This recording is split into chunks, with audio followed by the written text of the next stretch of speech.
Welcome to Politics Today. I'm John J. Fahey. A very, very special welcome to all of you who are watching us on BNN TV, Channel 23 right here in Boston on Comcast Television. Special welcome to all of you who are watching us on RCN. Very special welcome to all of you who are watching us worldwide on the net, bnntv.org.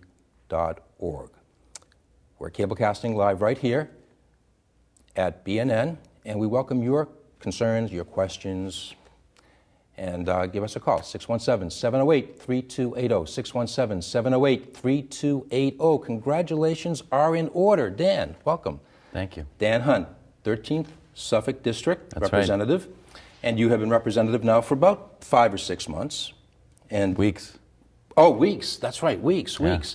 And you will be... It feels that long for me, Yeah, too. you'll be running for re-election, right? That's in September. Give us a little idea. So you're a new rep. Yep. And from the Dorchester, somewhat Quincy area too, is that correct? Give us a little idea of what the jurisdiction comprises. Sure. It's, as you mentioned, it's Dorchester and North Quincy, one precinct in North Quincy, just over the bridge in Quincy. The district spans from Columbia Road down to the Neponset River and basically Dorchester Avenue to the ocean. So a large constituency is in the Dorchester area. Yes. And of course we know Martin Walsh was the rep in that particular area. And April was the election, is that correct? That's right. April was the election. April 1st. What's it like becoming, going into the State House as a new rep? Yeah, as you mentioned, Marty Walsh, obviously giant shoes to fill. I've developed a lot of good relationships through my prior professional history, and coming in now in this capacity has been an interesting transition, and just trying to continue to develop those relationships among the other members. Now we've got 5 or 6 issues here: jobs, economic development. I know you want to talk about that. Public safety, the health community, housing, and education. Yeah. And let's start with jobs, economic development, relative to local labor and construction as well, because I know that's a particularly important issue. Give us a little idea about that. A couple of months ago, somebody came on the program and I said, there are only 3 things that people are interested in: jobs, jobs, and jobs. And I think that's still true. Yeah, and fourth on that list is probably jobs. Right. You're absolutely right. I think Boston and Massachusetts is in a better place than most of the rest of the places in the country, recovering faster, but there's still work to do. And folks in the trades unions have suffered more than other folks, reaching 20% unemployment. Those numbers are coming down, but and you see a lot of cranes and movement in the city, which is great. I was going to say, Boston has probably one of the highest rates of construction right now in the United States. Right. I think there's a lot of pent-up demand, some things that were waiting for approval or just waiting for lending or the economy to turn. I think that's happening now, which is all great news for Boston. And Boston is an economic engine for the whole state, so it's good for Boston, it's good for the whole state and the region. So I think that's continuing to turn, but we in government can continue to do more to facilitate that. Like what, for example? Well, the Speaker has an economic development bill before him right now that the governor filed, and I know that his chairman of economic development is working on that. So what I've seen, pieces of it are recapitalizing some of the small business loan funds, things like that that can be used to bridge the gap and get the economy continuing to move. Okay, now, as we speak right now, in Boston, Dorchester specifically, your area, there's a motion picture being shot, Johnny Depp. It's bringing a lot of economic development, if you will, into this. And the program that we usually do here, this is Politics Today, but oftentimes we do a program that deals with the entertainment industry. Massachusetts has been very fortunate in the last couple of years with the tax breaks. Where do you stand on that relative to what's going on right now as far as the motion picture industry? Well, I'll start with a little bit of a story. Someone said that Johnny Depp was driving by our street in Dorchester the other day, filming in Port Norfolk section of Dorchester. He's a handsome guy, but they said he kind of looks like you. They made him up with all this makeup to look like an older bald guy. So bald is beautiful, and it's in, right? But per your question, I used to be the chief of staff on the Committee on Economic Development in the House. So you're bringing a lot of experience with you into this. But this issue came before us a number of times, and each year it comes up for debate. They want to reduce the overall... It's contentious, right. Yeah, right. They want to reduce the overall amount of tax credits specifically for the movie industry. I think, at one point it was capped at $50 million. But it does bring in not only celebrities and things like that that make us all feel good in Boston, look good, but there are jobs associated with that. It's a win-win situation, Dan, because not only does it do that, and it gives local actors a chance to work, and the food industry and all of these various industries that are related to that, but it also puts Boston on the map. Absolutely. And as far as tourism goes, which is either 1 or 2 or 3 right now on the list, people want to come to see Boston. Absolutely. Or Massachusetts, because it's a state. This is a state situation here, but... Over the last 2 years, the touring for movies has developed. So you see people in Dorchester, Beacon Hill, Charlestown, going around visiting the sites that had been at one point filming of some movie. Yeah, so it's definitely... It's a win-win situation. It's definitely here.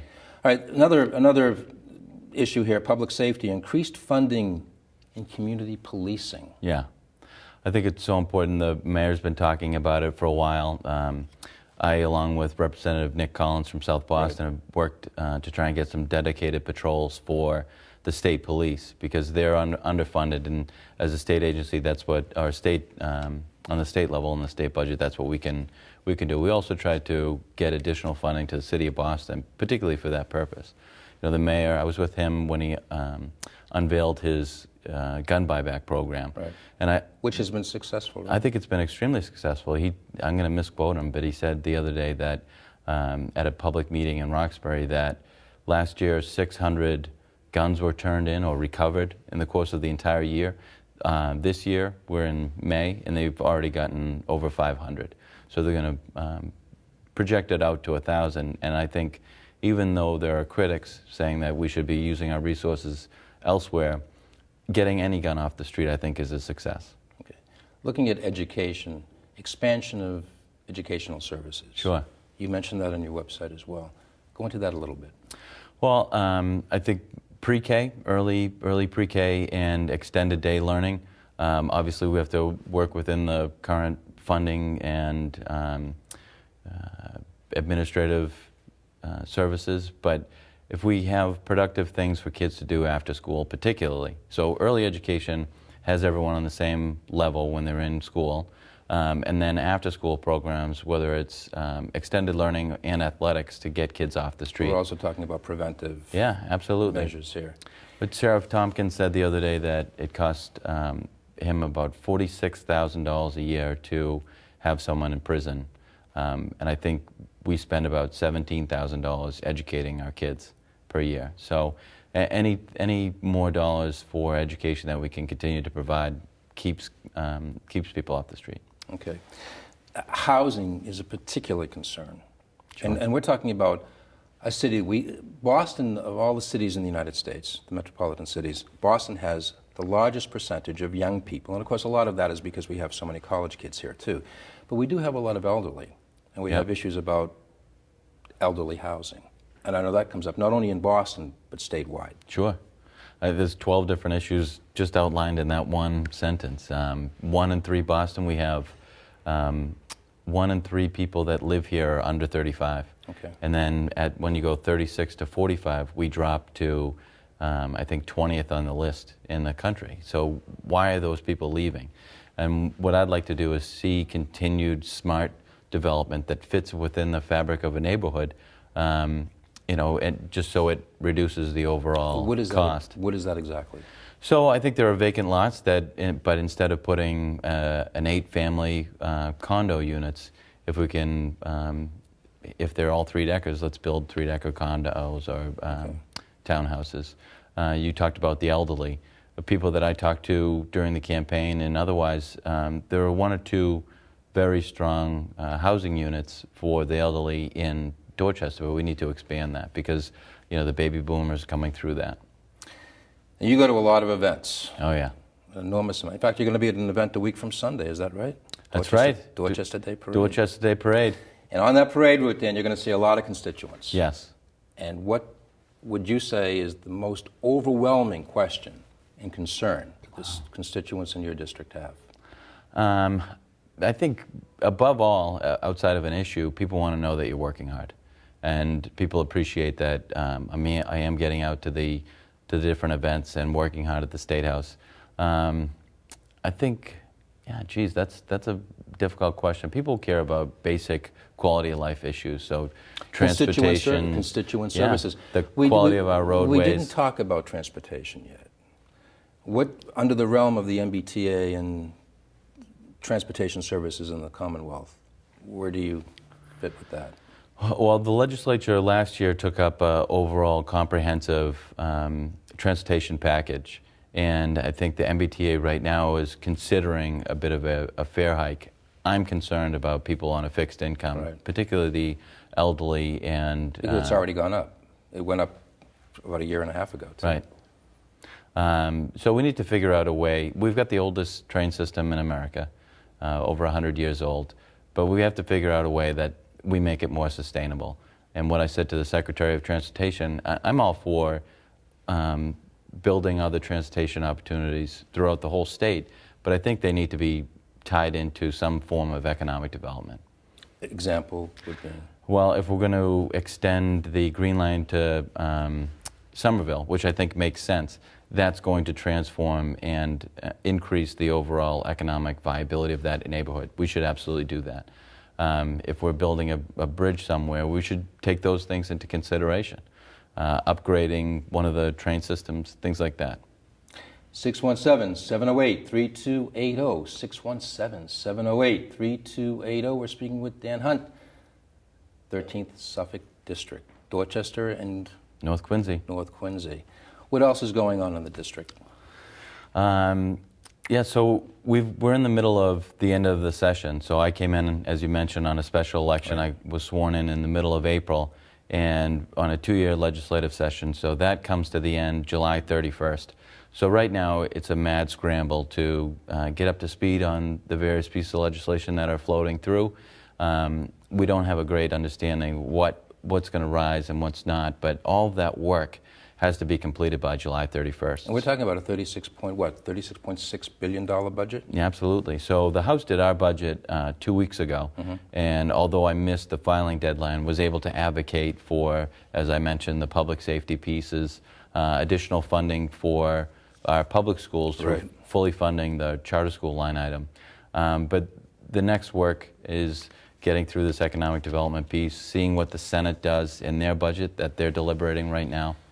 One of the more contentious issues in the last couple of, well, we'll say the last couple of years has been health care. Absolutely. Health care for seniors specifically, and the options that are carried with that. So when the state did their landmark health care law in 2004, I think, or 6, it lessened the impact of Obamacare. But now we're starting to see some of those impacts. With the federal government backing away from Medicare, Medicaid, and the state having to step into those roles. So I think that's going to be the big thing over the next year or two. How do we pay for all these things now that the federal government is stepping away? Any development going on in Dorchester? We talked about the cranes and the big development going on in the city itself, but specifically to Dorchester. There's a fair... Dorchester Avenue has had a cosmetic changeover in the last couple of years, but anything coming up? Transportation-wise, Dorchester Avenue looks great. Right now they're repaving and remodeling some of Galvin Boulevard, which is going to be great. Talking with the DCR right now about doing a master plan for Morrissey Boulevard. The problem there with it being right on the ocean is that it's going to be a $40 million project.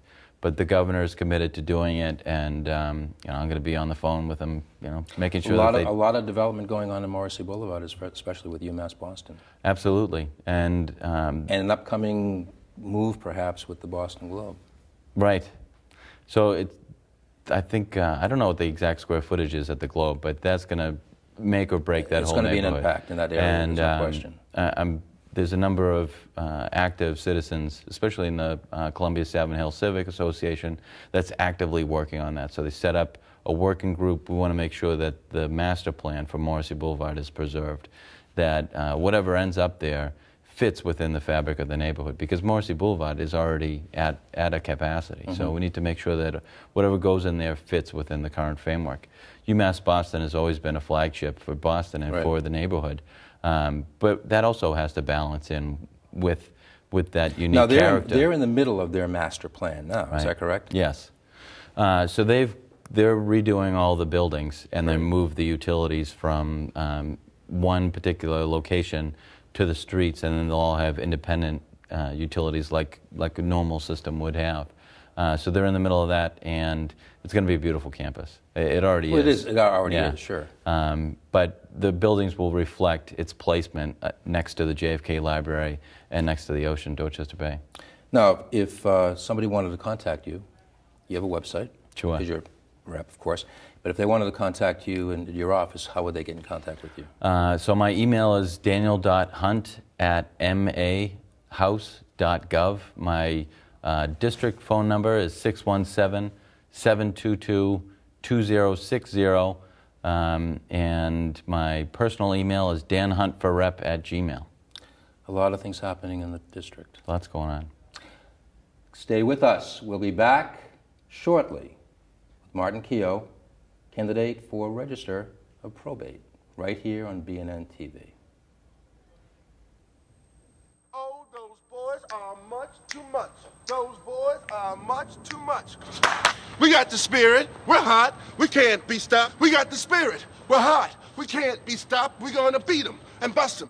The smallest moments can have the biggest impact on a child's life. Let's get a little bit rowdy. R-O-W-D-Y. Take time to be a dad today. Call or visit fatherhood.gov to learn more.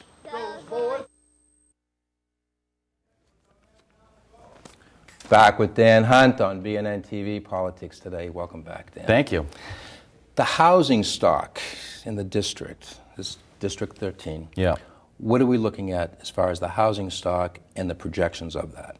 Sure. Well, the overall fabric fits into the various levels of growth surrounding transportation. So I just bought a home built in 1926, and that comes from the overall improvement to the transportation. How do you get there? Dorchester is one of the oldest neighborhoods in the city of Boston, and we've gone through several fits and starts with development.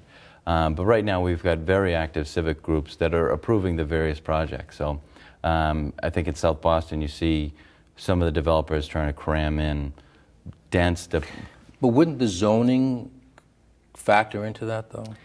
It does and it doesn't. Some can build at right, and some are able to get something through the BRA, because the BRA requires 0.7 parking spaces per unit, where most civic associations want one parking space per bedroom. So if you're building a 3-bedroom, you've got 3 adults that are driving cars. That's going to put a big strain on the neighborhood. So that's what we're watching. We want to work with developers to make it feasible for them, because it keeps families in the neighborhood. A lot of my friends have had to move southward, Weymouth, Quincy, other places. But we want to keep those families here and make it affordable. It also makes Boston a better place to stay and you're talking about families and young people. Let's talk a little about we were talking about, comes under public safety actually, the increased athletic opportunities for our young people. I know you had mentioned that. Yeah, well, there are great programs currently, like the All Dorchester Sports League, the various Little Leagues that we have going, Project Deep in Dorchester. That's an educational. In fact, the mayor was just there just not too long ago. Yeah, I was with him. Sitting in the back, but that is the model that we should be following, and the mayor's way ahead of it. But where I'm coming from is I want to make sure that the state is a partner with the city, because I think DEEP can be a model where you have after-school tutoring coupled with athletics. You give kids something productive to do, building healthy futures. We should be talking about food with parents in schools. So. Sometimes kids that I went to high school with, the most solid meal that they had of the day was their lunch that was provided by BPS. So I think we need to, continue to increase those conversations as well. Give us a little idea what DEEP is. So Deep is housed in one of the On Marcy Boulevard, right? Off Marcy Boulevard? It's just off Marcy Boulevard. So there's a K through 8 school, and attached to it is a community center. And what Brendan McDonough founded, I think, over 10 years ago, and now has developed into this very strong program, or I think it was 15 years ago. But there's tutoring, peer tutoring after school, and then they go right up to the gym or out to the field across the street. And I think there's an opportunity to do that at other community centers where funding has always been an issue in prior administration. I think Mayor Walsh is definitely going to be focused on that. What other constituent concerns are out there too? And we're coming up to the summer. Yeah. There's a lot of concerns about that. Sure, and that gets into giving kids something productive to do, or having the increased patrols. But it's also, if you go to a civic association, you talk to the community service officer, they say call the police, because they'll get there fast, they'll respond, and then they'll know that some issue is going on in the neighborhood. But I think you started to talk about Dorchester Avenue. And small businesses and small business development is so important. About 5 or 6 years ago, the whole concept of empowerment zones came into play here too. We saw that in the Roxbury area too. Do we see that in Dorchester? Do we have plans for that in Dorchester? Specific areas that are given tax breaks or whatever to make a viable area. Sure.